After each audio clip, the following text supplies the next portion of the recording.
going back. Much as I love him, he's a waste of time. I don't think he's ever going to get his act together. Of course, Lance was that way for years. They're both smart now, but they always partied hard, and Lance had a few scrapes with the law. It drove Daddy up the wall. The clams arrived. Each of us was presented with a plate piled high with small, perfect shells, swaddled in cloth to keep the broth piping hot. She speared a tender button of clam flesh and placed it on her tongue, her eyes closing in a near swoon as she swallowed. I watched her butter a crescent of French bread and dip it in the bowl, sopping up clam liquor. As she bit into it, she made a little sound low in her throat, like something out of an X-rated video. "Your lunch okay?" I asked dryly. "Fine," she said. "Good." She realized belatedly that I was teasing her, and she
care of some other business first.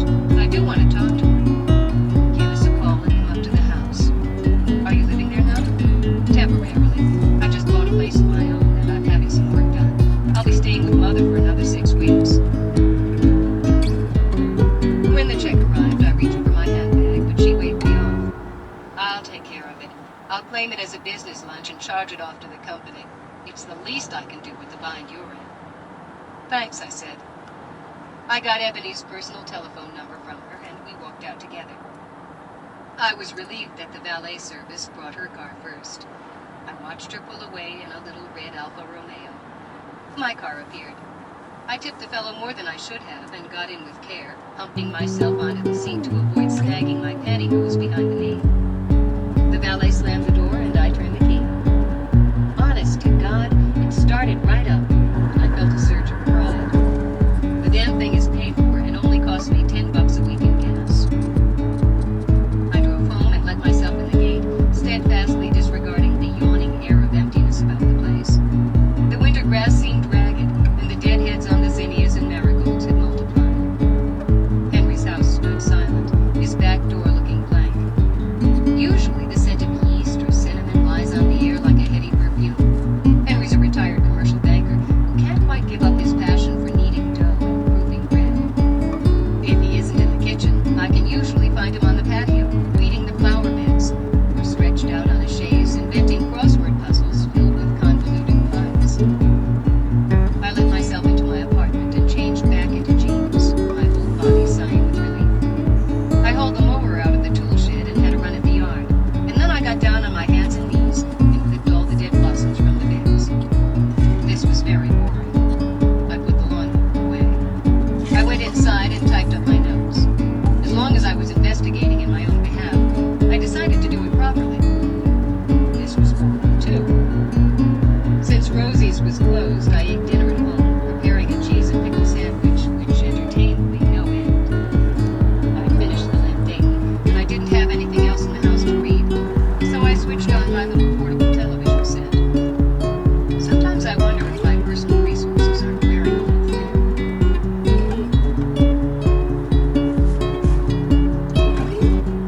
Chapter 6.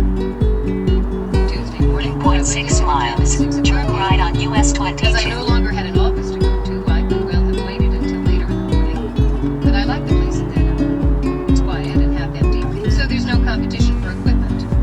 Free weights are neatly rebacked, the mirrors are clean, and the air doesn't smell like yesterday's sweat socks. Weightlifting apparatus are a curious phenomenon. Machines invented to replicate the back-breaking manual. Turn right on US 22. Lifting weights is like a meditation. Intermittent periods of concentrated activity with intervals of rest. It's a good time for thinking, as one can do little else.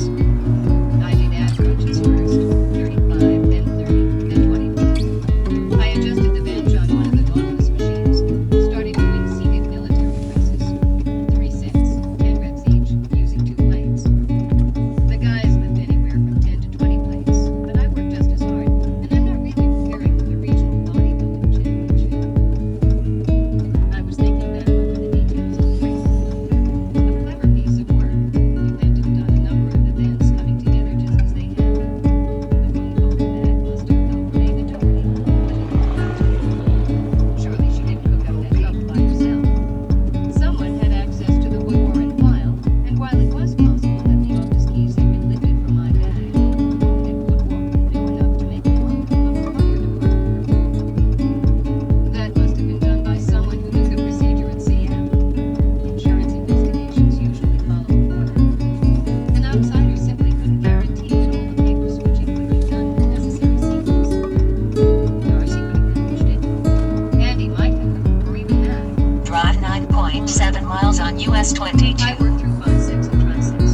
Since I jog 6 days a week, my prime interest in the gym is the 3 A's: arms, abs, and abs. A routine that takes 45 minutes 3 times a week. I was finished by 7:15. I went home to shower, and then I started out again, dressed in jeans, turtleneck, and boots.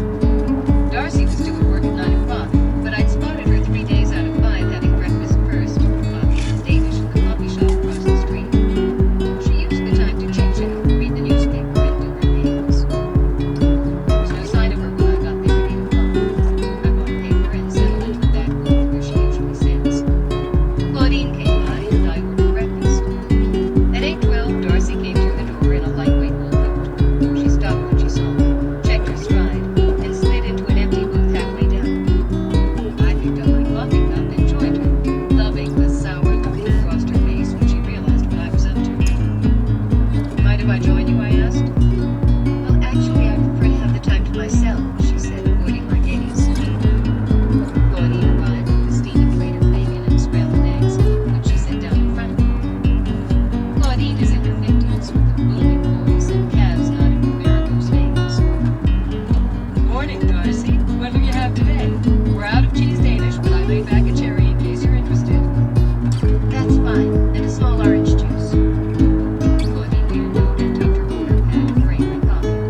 second and I'll bring you a coffee cup. She was gone again before Darcy could protest. I could see her do a quick visual survey, looking for an empty seat. The place was filling up rapidly, and it looked like she was trapped. While I ate, I studied her in a manner that I hoped was disconcerting. She eased out of her coat, making a big deal out of standing up so she could fold it just so. She's one of those women a glamour magazine should make over as a challenge to their in-house experts. She has baby fine hair that defies style, a high bulging forehead, pale blue eyes. Her skin is milky white and translucent, with a tracery of veins showing through like faded laundry marks.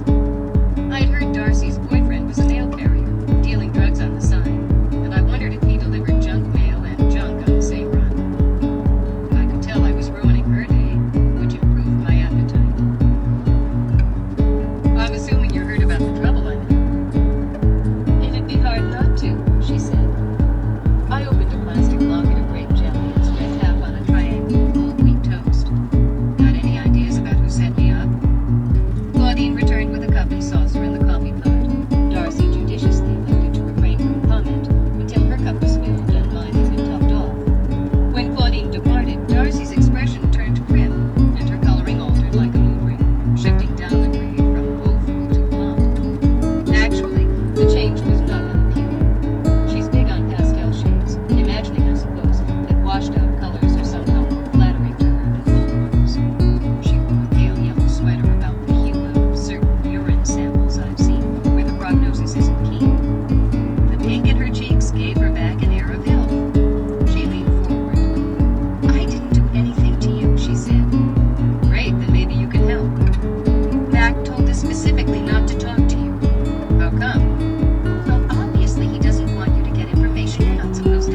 60 units across from a public golf course called Sand Castle out beyond Colgate in the little community of Elton. What about his office? Is there any way you could check that out? Darcy smiled for the first time. Sure, I'll do that. It would serve him right. I got her home number and said I'd call later. I paid both checks and took off, figuring it wouldn't be a good idea to get caught in Darcy's company. While I was downtown, I hoofed it over to the credit bureau and had a discreet chat with a friend of mine who works as a key punch operator. I'd done some work for her years before, checking into the background of a certain seedy gent who had hoped to relieve her of a burdensome savings account. She'd had the bucks in hand to pay me, but I sensed that both of us would benefit from a little bartering. Professional courtesies, as they're known. Yep. Now I check out any new fellow in her life, and in return she pirates occasional confirmation copies of computer runs. One drawback is that I have to wait until a periodic updating of the master file is scheduled, which usually happens once a week. I asked her to give me anything she had on Lance Wood, and she promised me something in a day. On an impulse, I asked her to check out Andy Mutika while she was at it. Financial information on Wood Warren I'd have to get from the local equivalent of Dun & Bradstreet. My best source of information was going to be California Fidelity itself, for whom Lance Wood had no doubt filled out countless forms in applying for coverage. I was hoping I could enlist Darcy's aid again on that one. It was amazing to me how much more appealing she seemed now that she was on my team. I trotted back to pick up my car. As I pulled out of the parking lot behind the building, Andy was just pulling in, pausing while the machine stamped and spat a ticket through the slot. He pretended he didn't see me. I drove back to my apartment,